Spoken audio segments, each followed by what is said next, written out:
Ottawa radio on me, right? I'm being out right over the target right now. I've got a 17 right in front of me. I'm going after him. Welcome to the Lead Pursuit Podcast, a podcast covering Blood Red Skies, a game of World War II aerial combat.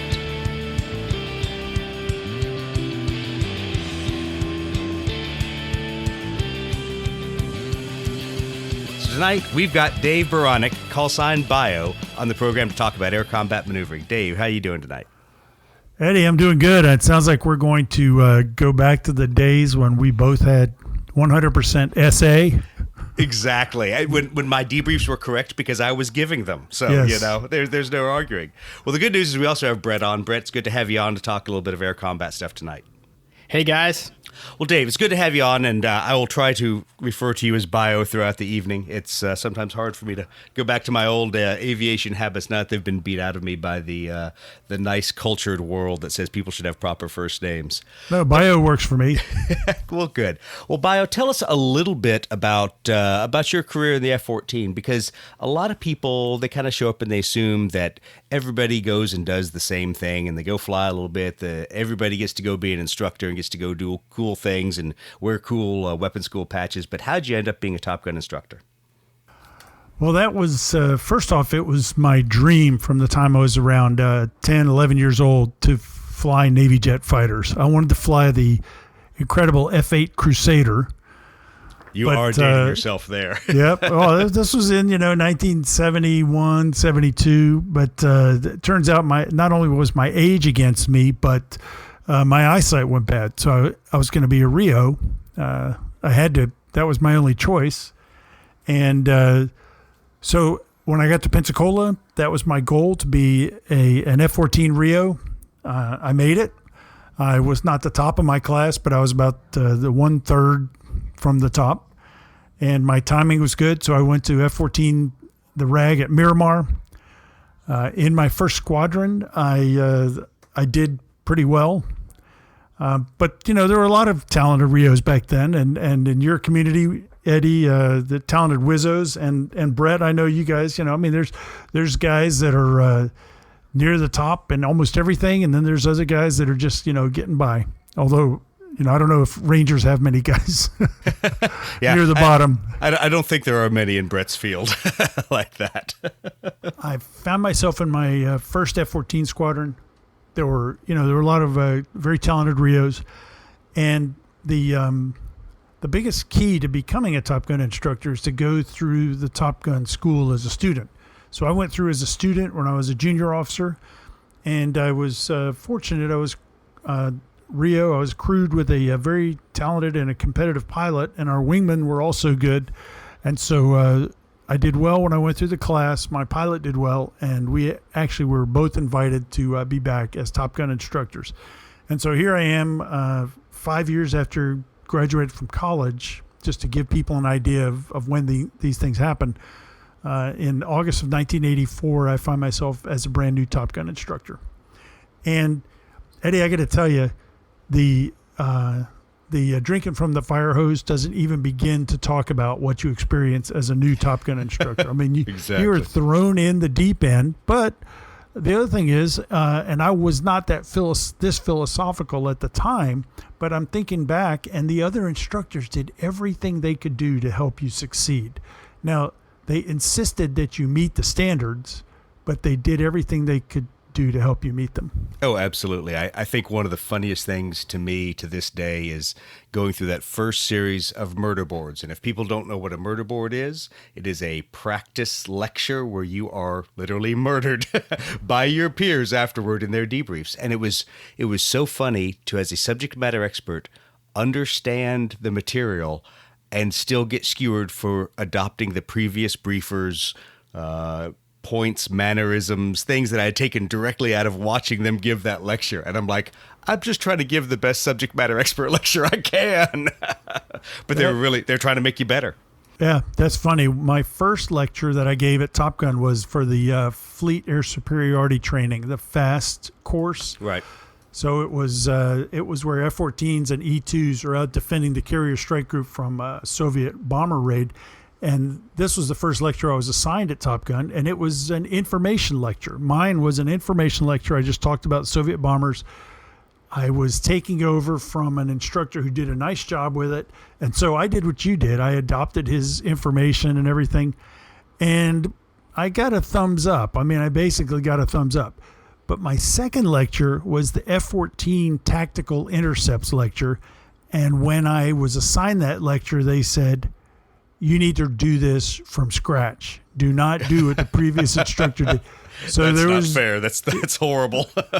Well, it needed that. So, I mean, the previous guy was a Rio who was talented and did well, but it was time to take it to a different level. So. Right. Yeah. Well, the funny thing for me was armed reconnaissance and strike coordination and reconnaissance was my first SME subject that I took on. And fortunately, a good friend of mine who was one of my mentors had the class before. And so I could really draw from him. But it was funny to watch. I went through the first 2 murder boards, everything was good. And it was good through the first 6 months of giving the class. And then I realized how many people had an axe to grind when we went to the first tactics review. And people were rewriting the chapter simply because they were senior instructors to me. And I had to go, wait a minute, it's SME here. And for the last 6 months, nobody said anything was wrong. So it's funny to see the office politics that you get. Man, no kidding. Now, I do remember, I mean, we're not going to spend the next, we're on for 3 hours tonight, right? We're not Exactly. going to spend the next 4 hours. talking about being instructors. But I do remember the feeling I got once I qualified for each of those lectures. And so it's like, okay, you've got the big load is done. And so for me, my feeling was making any changes and improvements was like, okay, I can do this. Because once you're at the baseline level, at just the level of comfort and confidence and everything else, I felt like making incremental changes was fairly simple after that. It was just a great feeling. Absolutely. Well, and that's really a segue into a little bit about why we're having this discussion. Because, I realize a lot of people said, hey, Doug, why don't you jump on there and we'll talk tactics and how air combat can play out in a variety of miniatures-based board games. But I also find myself saying a little bit of, well, that isn't where I draw my inspiration. It isn't where that's not why I'm necessarily good at the game. It isn't because I know the rules or I've mastered how to move little plastic planes around. It's because I try to replicate all the discipline that we went through, the very disciplined ways of thinking, and especially with you bringing up tactical intercepts. And I think of trying to create that series of lecture and class from scratch. We'll have this mental image, no matter what we're doing, if we're playing a video game or if we're playing a board game, of what the bigger, wider world is and how the information we take and we build it into situational awareness. Because I think a lot of people, and I've seen it happen, and Brett will probably laugh because I've made this point with him before, they get caught in fighting 1 versus 1. And they get caught with, what is this individual airplane going to do to beat that airplane? Brett, I don't know if that's been kind of your experience playing Blood Red Skies sometimes. Oh yeah, that happens to me all the time, and I lose the ability to see the whole table, And that was something I had a question about it. You mentioned a little bit about the classroom setting and stuff. I wonder how tactics are described in a classroom setting. I mean, is there a certain method that it's drawn or video sequence or something that helps explain like how things should be moving, or how does that typically done? Maybe it's a simple question, but No, I can tell you how I did it. This was when I developed this new F-14 intercepts lecture at Top Gun around from November 84 to January 85. I mean, I worked on it more than 3 months, but those were the key months. And the other thing is I was the point man. I had a lot of excellent input from other instructors. So I'm not I did not do all the brains of the thing, but my framework was the air-to-air radar intercept. And it was 2 F-14s versus an unknown number of unknown aircraft. And for the purposes, we determined that they were hostile pretty soon because that makes it more exciting. That way you can shoot missiles and all that. But our framework was, I guess, whiteboard, or in my series of slides, I stepped through the intercept in mileage markers. I said, okay, initial detection, here's what you're going to do. And it was not only a Rio lecture, even though it was intercepts, but, I've got half the room is full of pilots, and I'm telling them, pilots, here's the formation you're going to fly, here's where your lookout's going to be, etc. Rios, radar modes, communications, things like that. And then I'd go, okay, initial detection, you can expect it at this range. Outside of 20 miles, you need to have this done. Outside of 15 miles, you need to have this done. And that was a framework I used. And just to talk about what Doug said is the big picture. I would say 70% or more of my discussion was technical stuff in the cockpit or in the section, but underpinning it all and always reminding them that your mission, your risk, the tactical situation all had to come into play for all your decisions. Well, and I think Bio will tell you is that there's also some things that you did as a rote memorization series of steps, because it was how you would start an intercept, or the things you would do at the start of a dogfight, turning in to analyze your adversaries, and there were certain initial maneuvers and things that people would do, Brett, and so that gives you a framework to start your real-time thinking in, start your building of your essay, and I know we kind of had the same thought process, but on the air-to-ground side in armed reconnaissance, where much like Bio's talking about having certain ranges that he did things at, certain communication cadences, we would do the same thing approaching a target area. At a certain range, we'd look out and you'd take a visual snapshot and go, okay, I see where the smoke is, I see the direction it's blowing, okay, I don't see any SAM launches in the target area, we're going to do this style of tactics, and then you would then step through how you searched for the enemy tanks or the enemy convoys, and then how you'd attack them from very known points of departure until, of course, the enemy got a vote. And in air-to-ground, they'd shoot at you with a surface-to-air missile. Air-to-air, they might take a defensive maneuver. They might fire air-to-air missiles. They might make you knock you off your timeline. But all those things at least gave you a point of departure that then your brain could say, I know that things are moving really fast, but I've also made the right response before, so I know which of these responses I'm going to choose. Does that kind of answer your question, Brett? Yeah, it sounds like a sort of a decision matrix based on distance as you are closing with the target, and you have certain. That's pretty cool. I can visualize what you're saying. I find it very interesting how you would teach others how to do these steps. And you've seen me use it against you a number of times on the board, and I laugh because Roger tried to use it in some of the Vietnam play testing. But there's certain initial ways that I'll always start a Blood Red Skies game, and you've seen me go to bracket you. You've seen me use the board edge to force all of your ME-109s to one side of my flight, so that I'm looking everybody at the same side of the cockpit. And Bio's probably rolling his eyes here, going, "I remember all these sponsors." Isolate the threat sector. Exactly. So those are things that were beat into me by the same kind of instructors that doing the same kind of things. They said, make sure you've isolated the threat sector. It's on one side of your canopy. Everybody's turning in the same direction, turning towards fight center. Those kind of things, it doesn't matter whether you're flying a real aircraft out there or you're simulating it on the board or simulating with a computer game. Those principles still apply because they help cage your SA. If I've got to, in a board game, think about fighters on my left and my right, or bandits on my left and my right that I have to attack, it's a lot harder to make the right move than if all the bandits are on the right side. So, Doug, something else you said was known points of departure, and that was exactly what I had in mind when I was thinking about what Brett asked the first time. How do you present this? All of my lecture was a starting point, right? And that was one good thing that I thought about the Top Gun instructors and the Top Gun program is all instructors are familiar with all the lectures, and when we went out there and flew, they would use flight events in the debrief to reinforce the lectures, and they'd use the lectures to make points about the flights. And it's especially when you're talking about, when to launch an AIM-7 or when to shoot an AIM-7 versus an AIM-9, what missile to decide. But as other things also, what's your mission, what's your the risk that you can accept, do you decide to engage, etc.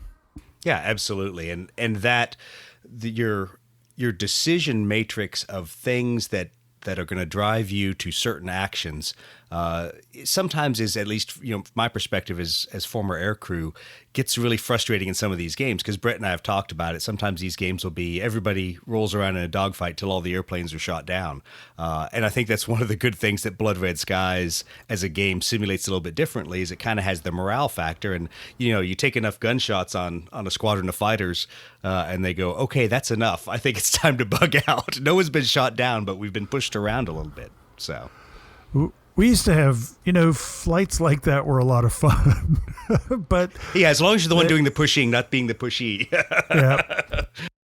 Well, or else if you get kill removed real early on, and then you go, okay, I mean, especially in the F5, we could go up at 35,000 or above, and the fight is down at 20,000, 15,000, and so you'd go up at 35,000, roll inverted, and just watch. Right. It was just great. I mean, you didn't want to be kill removed, but if you're dead, you might as well enjoy the view for the next few minutes. Yeah, see, that's why we always had to, during the WTI course, the Weapons and Tactics Instructor course, you had to go shoot the low approach of shame, because it was too easy for people to get killed, go hang out above the fight, and have a good time waiting to regen. We used to make them fly back to MCAS Yuma, put their gear down, do the low approach, and then they could come back out and join us. So everybody standing around waiting to launch in Wave 2 would see, aircraft 404 fly by, and they go, yep, Eddie must have gotten shot again.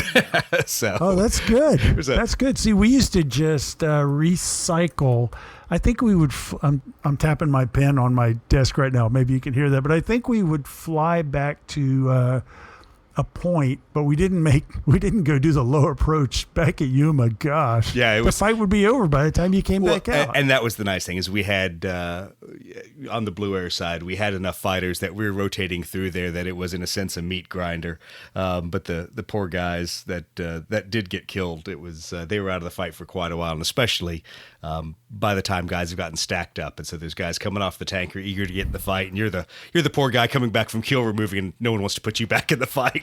I think you guys did bigger events than we did. We did. And once again, it was the focus, the difference between a WTI course versus a Top Gun. I mean, our goal was integrating the Marine Air Ground Task Force, and so there was a lot to getting these really big packages, air-to-air packages together, and doing some fun things. But well, and Top Gun was rather realistic, as realistic as we could make it, but it was part task training. And when I went through, it was strictly air to air. They've incorporated air to ground, and they had started out with air to ground. But it was, it was still challenging training. It gave guys a lot of skills. And sometimes I overlook this when I'm thinking back and talking about it, is the one of the main goals was to give them the skills to go back and be a training officer at their squadron. And guys did that to different degrees of success. Right. But of course, the what people really liked, the meat was the 25 to 30 ACM engagements, flights. Absolutely. And when I say 25 to 30 flights, some of those would be 2, 3, or 4 engagements, depending on how fast it lasted. So you really got a good load of ACM when you went through the Top Gun class. Yeah, I'm sure. Obviously, some people got the extra reflies as well. That was always something that wasn't available to a WTI course. We didn't do reflies. Oh, when I was interesting. there. Oh, nice. Yeah. I talked to more recent Top Gun instructors, and they talk about reflies. Yeah. They talk about various other things. You're like, what is this mercy called a refly? Well, and guys had the sense. Guys, we were starting to wish that we had those things, but they just had not been developed yet. The procedures and so we pushed everybody through. Well, and I think it's a different world, asset wise and number of squadrons wise than it used to be. And so the problem really is we spend so much time building prospective Top Gun graduates up within the fleet with just all the training, and you sit there devoting so much time to him, you're like, man, I got to figure out pretty quick if this guy's going to hack it, and can I get him enough reflies to get him that sight picture so that he can go back and teach everybody else, or is it time for him to go sell shoes? Well, I don't know when the last time you were in the Marine Corps in the fleet was, but but I left the Naval Aviation in 1998, and even by that time, and it's only gone more in this direction, more for the better direction today. But the Navy, I think, has done an excellent job of identifying its instructors, Top Gun instructors and weapons tactic instructors in the squadron. And I just think naval aviation training has really made some impressive advances since the way it was when I first joined the fleet in 1981. Yeah. And yeah, it's good. I mean, I'm impressed. A lot has changed, and I'll tell you, I think a lot of it is the comfort level that people coming into aviation now have with technology, and so when things change, I often laugh that people are more used to their cell phone being upgraded than the aircraft, and so when you come out and you tell them there's a new aircraft software, they're like, yeah, no big deal, I'll figure it out. Whereas I know when you did that to us at the beginning of my career, I'm like, oh my God, you moved 3 displays and changed 2 push tiles. It's going to take me hours to figure this all out, and to them it's not Dude, that way. you should have flown an airplane with a CRT. Yeah, no thanks. No thanks. My electronic jet was perfectly fine by me. Yeah, I want to hear more about the toolbox you must have carried with you to work on those green screens. Yeah, so that was Brett's comment. He really, one of the things he said was, I really want to understand, because one of the things we've talked about as the game system we work with Blood Red Skies goes into the jet era and into more advanced radar-equipped aircraft, what is it like to sit back there with some of these displays and steam gauges and things and trying to make sense while you're sitting in the back of an airplane, what's going on miles in front of you? Okay, when I was new in the fleet, like I joined my first squadron in 1981, there were a couple of things that I recall, and this shaped me, and it kind of gets into some things that we were talking earlier.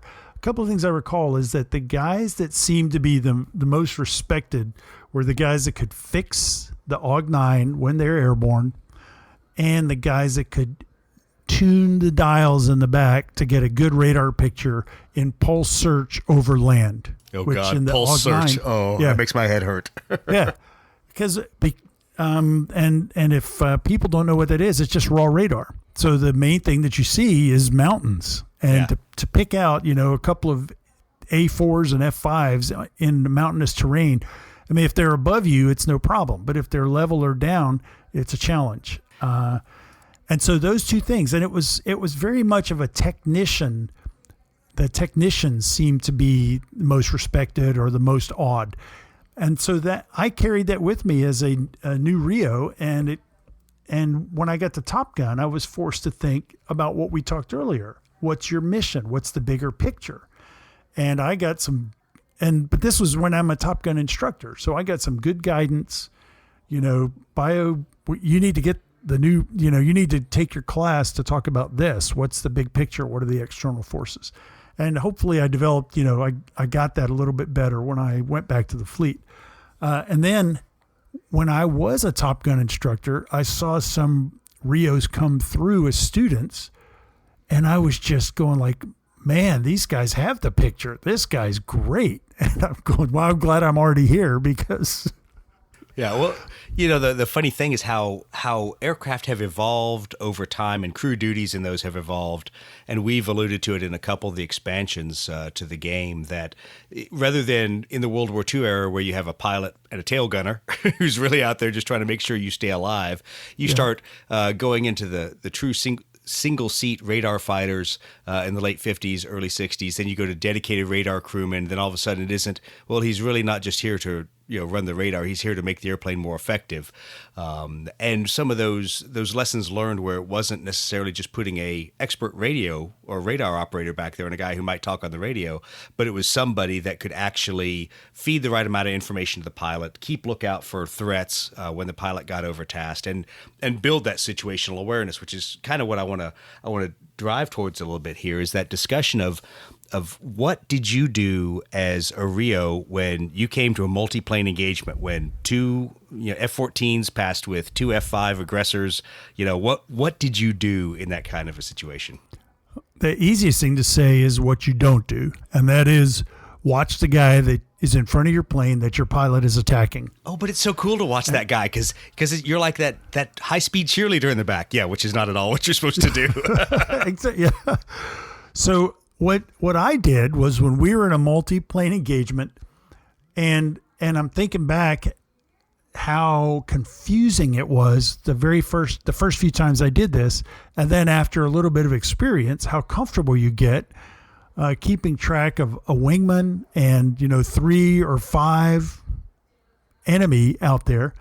So what I did was you look ahead and you see what your pilot is looking at, and okay, so for 1/10 of a second you look ahead and your brain can just process all this information. You look where your pilot's head is looking. You can see the guy he's looking at. Okay, we know, what that's going on. Then you spend the rest of your time going, okay, our wingman is down below us. He's chasing a guy. Pilot doesn't need to know that. There's another guy, at my right 5 o'clock high, but he's, 180 out. So he's no threat. Pilot doesn't need to know that. Check your airspeed, check your fuel, check your navigation. Because even though you're in the middle of a 2V unknown, if you spill out of the area or if you fly into Mexico, you're going to get in trouble. Yeah, and I've never been to Mexico flying down in the Yuma Ranges. I don't know what you're talking about. Exactly. And so I just remember doing all those different things and trying to, I guess, make myself useful. And then the other thing is the F-14 had dogfight modes that the Rio activated. So the pilot had one dogfight mode, but it was not very useful and hardly anybody used it. And so the Rio had the most useful mode. And so the pilots would be pursuing a guy and he'd be going VSL, VSL. Yeah. Yep. And you're sitting back there and, if you're ahead of the game, you'll flip that little switch, before he asks for it. But it was just whatever needs to be done. Yeah, go ahead. I was going to say, let's talk a little bit about that. About, in the middle of a dogfight, while you are, let's say you're looking out the left side, tracking the bandit that's now the next threat to you while your pilot is fighting the current bandit, and he's looking, in the forward half of the airframe, and he calls for a specific radar mode. And now you have to look back inside that cockpit if you haven't been flying with your hand on that switch the whole time, which there were some of those that we did. Yeah, but the other thing is, after, and I remember this feeling, it was after only a few months after I got out of the RAG. I did not have this feeling in the RAG, but I remember once I got in the fleet after maybe 3 months, maybe more, I'm going, hey, I know where everything is. I don't really have to think when I want to do something. Right. I mean, I'm serious. And I'm saying this for, your audience, your gamers, your friends who, or people who look in the cockpit and they go, wow, it's so complicated. And that's what I thought the first time I looked at it too. But then after you get, good training and some experience, it's like, no, this is where I live. This is where I work. This is what I do. Well, and I laugh because there's always workarounds, talking to a lot of the F4, like the F4F guys in the Air Force that, they were F4Es. Let me get that right. F4Es. And their Sidewinder switch was a small switch down there that was in a really inconvenient place to flip between each of the Sidewinder missiles individually. So how'd they fix it? They put 6 inches of rubber tubing on it. So that way they could, in the middle of a dogfight, reach over and flip it, Oh, yeah, we did that to our VSL switch, which was our radar mode. Boy, I read about a report about the F-106 Delta Dart. Beautiful airplane. But it had terrible switchology. And this was the kind of thing that early in the Vietnam War, right. The American fighters were going, who the hell designed this? Maybe if you're doing a 50-mile intercept on a bomber at 40,000 feet, it's doable. But if you're fighting multiple wily bogeys at low altitude, it ain't going to work. Well, we've talked about it a lot. As you look at like the old F-4B cockpit, and you sit there and you go, how am I going to, in the middle of a dogfight, make sure that I'm selecting the right bore sight mode, and I'm going to select the correct missile, and do that while still maneuvering the airplane and jockeying the throttles and the stick and the rudders and everything else. It was not made by anyone that believed in ergonomics. Well, and think about the single seat fighters. Oh yeah. Once again, I have no idea how anyone in an F-8 did anything without crashing.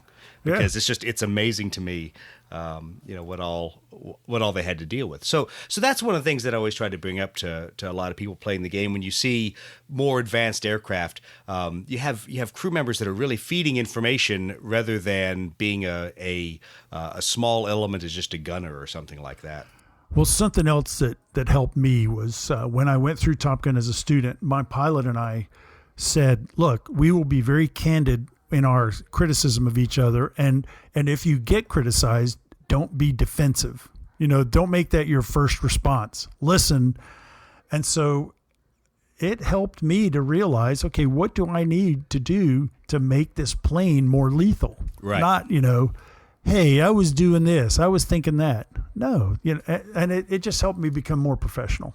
Well, that's one of the most interesting things I've tried to explain to people. That's a habit pattern you build from military aviation debriefing is to take the who out of it, doing everything by call signs and by flight positions, and that it isn't that, Bio made the mistake. It, in this case, is, Hawk 8-2 opted to defend the wrong direction. And you go, yeah. Well, there's two of you in this, so you're both equally guilty. Yeah, and when I talk to people about some of these things, and I'm talking about being an instructor, it sounds a little bit stiff when you say, we didn't say I, we didn't say you. It sounds stiff and proper. And I remind them, you got 5 or 6 sweaty guys in flight suits, and they just got out of jet fighters. So, if it sounds stiff when I'm telling you right now, it was just the right level in that debriefing room. Because look, we just got out of jet fighters. It was great. Yeah. Well, and that's something that Brett and I have talked about, and it's kind of funny that he has to endure debriefs after we'll play a game, because I'll sit there and I'll try to figure out, not just for the game designer side, but just to get better at the game, sit there and I'm like, well, what did I do wrong? What did he do wrong? And I know, Brett, you probably feel bad when I throw spears at you every once in a while. No, I insist on those. I'm trained that way too. Exactly. After action review, right? Every time. So yeah, all the eye-poking Ranger after action reviews. Brett, that's awesome. I mean, I know that American military forces are incredibly professional, regardless, land, sea, and air. So I'm glad to hear you say that, or just confirm that you guys did that. Yeah, I think we're probably far more similar than we are different. I mean, we had different operations, but I think that mentality and that level of professionalism and the urgency to get better and learn lessons from, even in combat operations, that kind of review happened. It was, I would expect that's pretty much done at this level everywhere. You know where I learned that? I spent 10 years in naval aviation at Miramar, and then I went to the Joint Staff in the Pentagon. And this was in 1990, and the Joint Staff, I didn't know too much about it, but the other people around me, there was a Ranger guy there. There was I'm not going to use his name because I don't want him to sneak up into my house right now. But there was a submarine guy. There were, Air Force, and everybody had the level of professionalism and enthusiasm that I felt for my job, for flying, F-14s. And I'm going like, okay, it's not only me. Everybody's like that. Or, almost many people are like that. A lot of them are. And that's the great thing, I think, when you can work in environments like that. It's kind of funny that no matter what your service baggage is, as I always call it, like you get a room full of aviators, you get the Air Force, you get the Marines, the Navy, and you get Army aviators in there. And everyone's going to have a different perspective of why it needs to be done.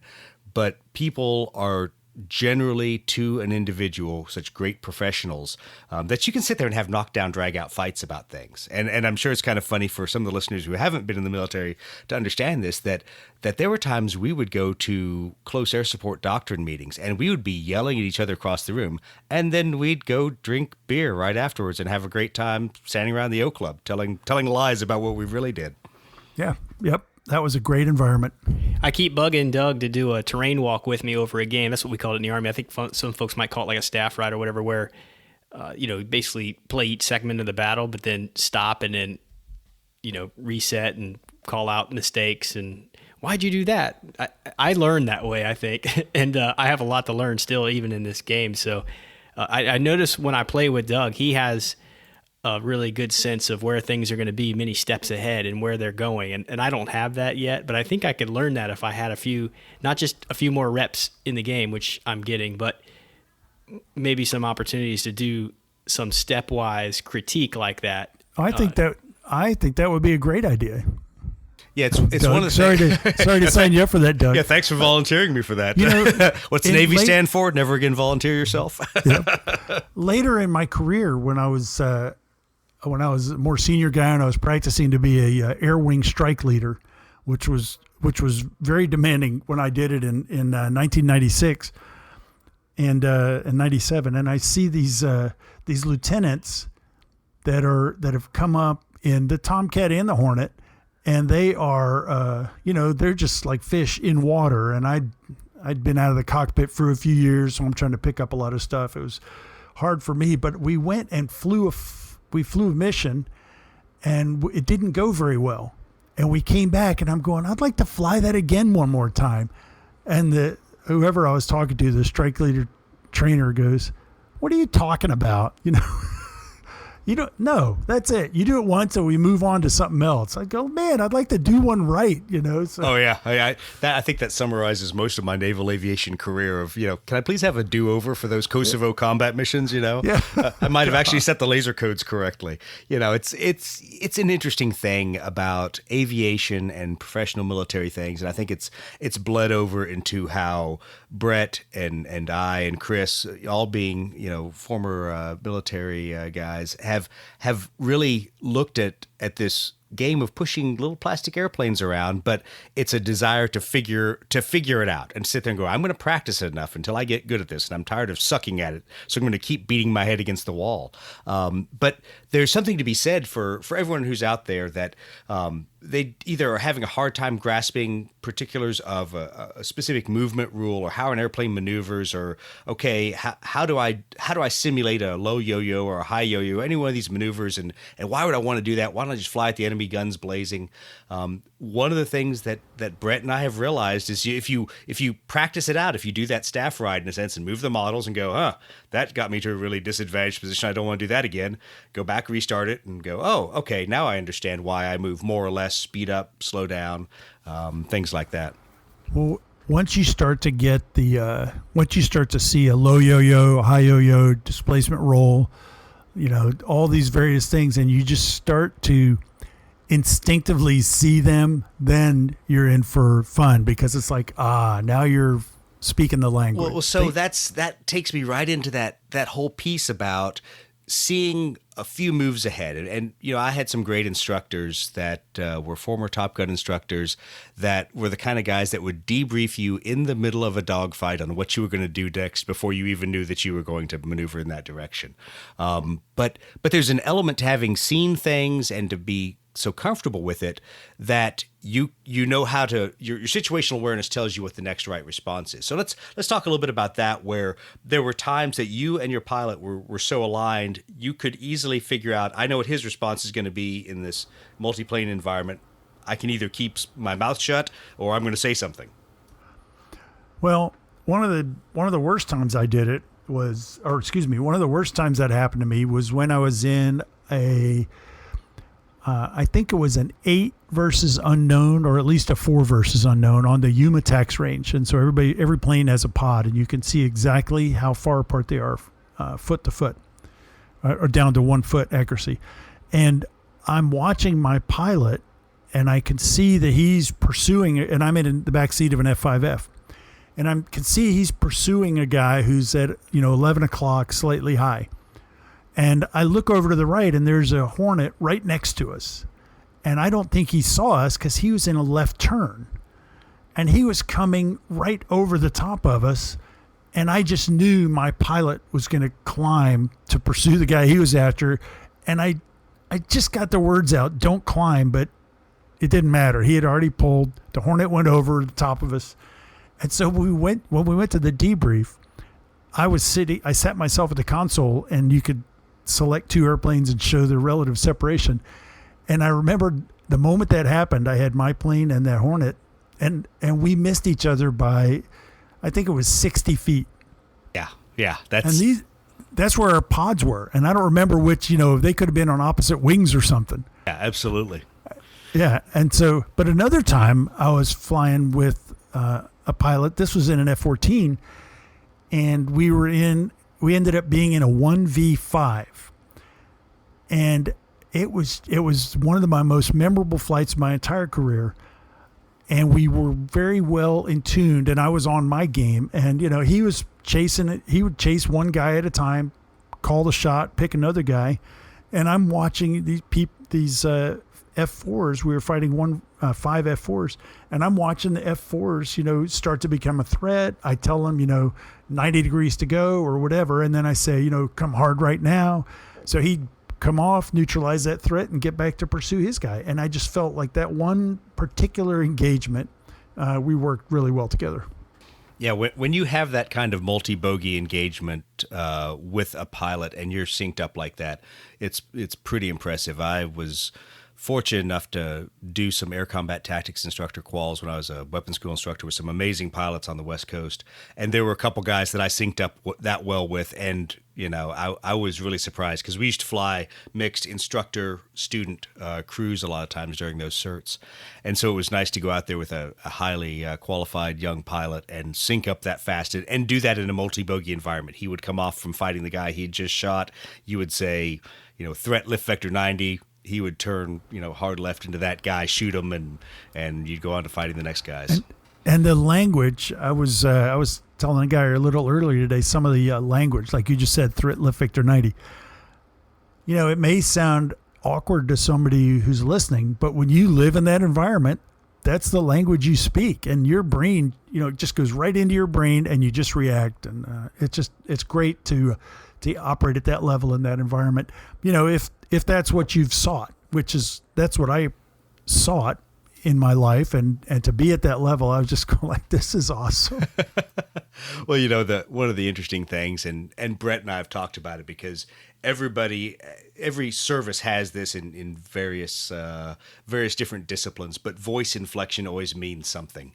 And it's no different whether you're doing a ground operation as a ranger, whether you're an aviator, whether you're on the bridge of a ship. Voice inflection means everything. And it's so funny how you'll get people who will be thoroughly deadpan until something really important happens, and then they sound like they're a Jack Russell Terrier. But it's because they've learned that voice inflection is what drives other people to action. Oh, yeah. Yep. I flew with a guy who was an excellent pilot, but he was always very calm on the radio. And the F-14 pilot doesn't speak on the radio very much. But we were in a 2V unknown, and an F-16 basically snuck in on us. We had not tracked him, and then we saw him as he passed our wing line. And so we're engaged with an F-16.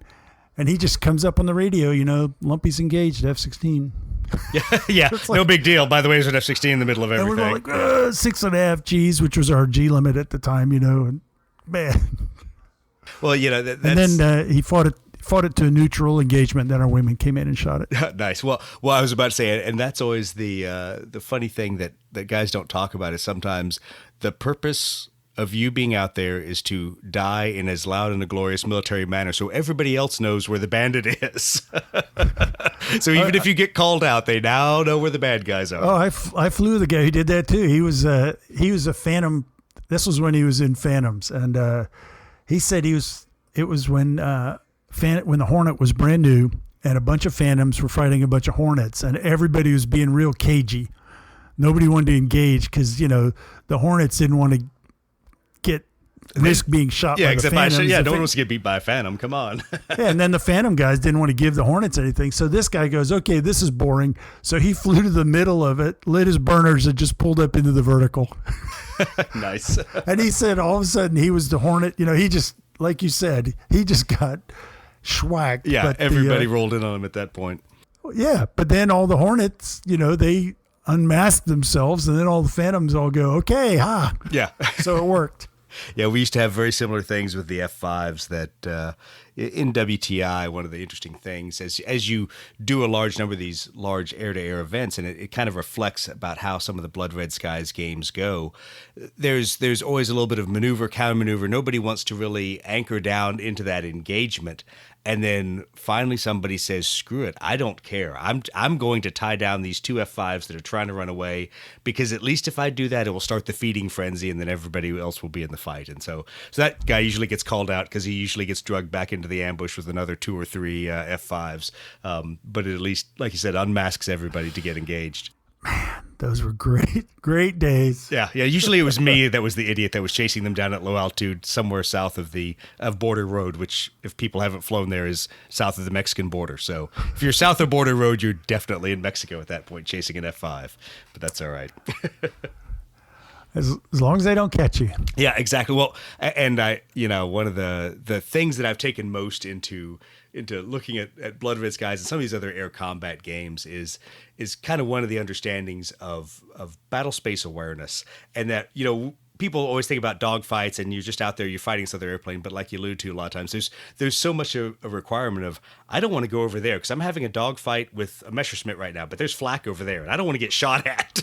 I only need one guy trying to kill me, not all the other guys that are on the ground. And so and for us it was staying in the training area or whatever, but in the real world it's going to be avoiding SAM sites or whatever. Right. Well, I'm sure on deployments you had a number of real-world intercepts where all of a sudden you have real-world constraints. And so you say, I cannot drive straight at this aircraft I need to intercept. I need to stay away from this political border or this merchant ship that's out there. I don't want to overfly them, and some of those considerations are things that we don't always think about in a lot of board games, because people tend to just stack up a bunch of miniatures, put them, point them up at another guy's miniatures and go try to win the game.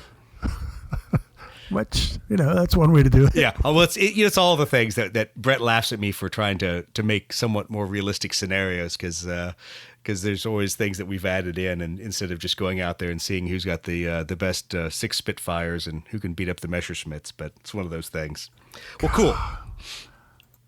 Well, glad to talk a lot of this air combat stuff. I did want to kind of bring it full circle back around a little bit on the career side, because once again, a lot of the stuff that people talk about in aviation and aviation gaming is always about the dogfight and not about all the other stuff that goes on and all the difficulties of naval aviation, where you're managing crews against missions, you're managing broken airplanes, and you're like, well, 403 really is kind of a hangar queen, and sure, 403 is up, but 403 was down for 6 months. Who wants to take 403 today? We're not going to put that with the new guy. And matching aircraft to the pilots and Rios that you had. Talk a little bit about that. Doug, first off, if you want to make your games realistic, I think you ought to make all the guys do a staff tour. So I don't know how you can do that, but make exactly. them write papers or something. That's really all you do in aviation anyway. It really isn't about the flying. It's all the other busy work we do.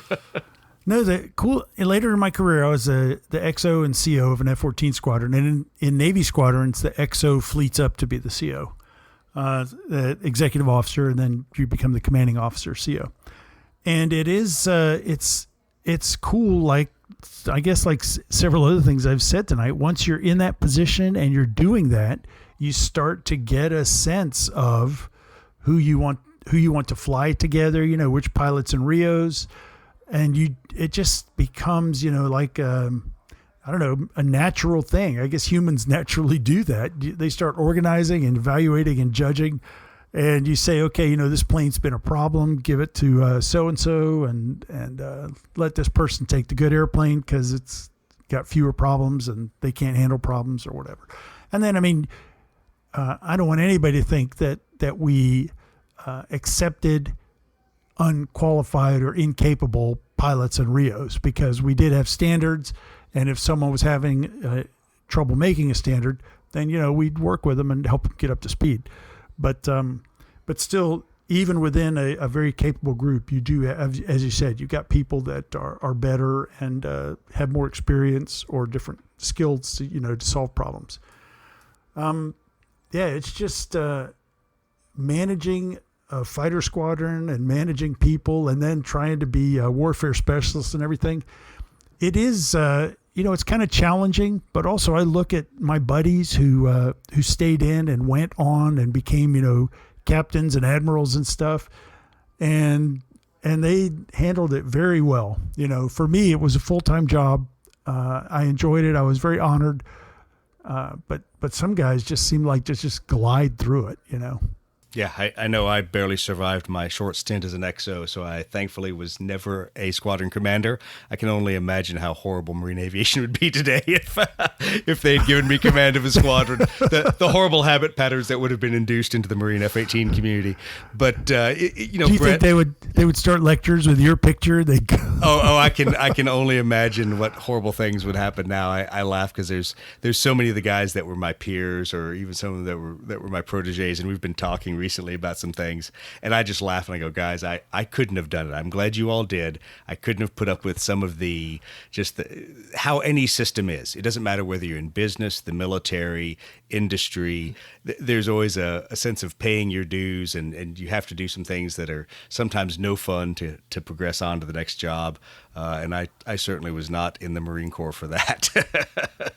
Well, my squadron command was enough for me, so I'll just say that. Yeah, I mean, I look at, after my experience as squadron commander, I look at my friends that commanded nuclear carriers, and I go like, how did you do that? Yeah. They go, oh, it's easy. You got to trust your people and all that. I'm going like, oh God. Colonel burn the ships, Glover. Yeah, pretty much. That I pretty much did that as a major, so I probably would have done that as a lieutenant colonel or a colonel. So, Oh man. what Brett and I have talked about it a couple times, having that desire to see the best of your people, but also realizing that people perform their best sometimes under a little bit of artificially induced stress. So I think there's probably more than one or two Marine aviators and Marine Wizzos out there that know that I turned up the heat a little artificially on them. Whoa.